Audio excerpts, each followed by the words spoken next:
But it is indeed an honor to be here with every one of you. It's an honor and a privilege to be here with the three chiefs that I'm going to ask.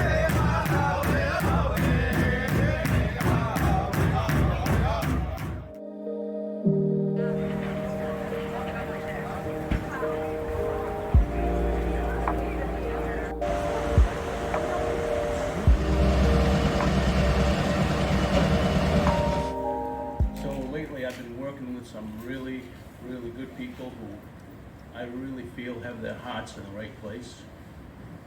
And I get that sense here today. I think that everybody here has their hearts in the right place. Somebody mentioned a little while ago about the river, and they could hear the river. The thought that I had before that was, you don't have to tell the water what to do or how to course its path. It just knows how to do it.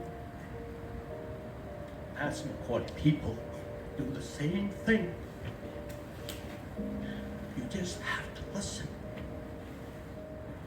I'm not by any stretch of the imagination a fluent speaker of a language. A lot of different reasons for that. But I will say, Chiwili, when you sige gilwo as you mokohayev, as you will giskak, as you will to walk some of Danke Azinia. Loose translation. Thank you all for being here today. The sun is shining brightly. It's a beautiful day. The water sounds nice. Take care of each other. Thank you very much.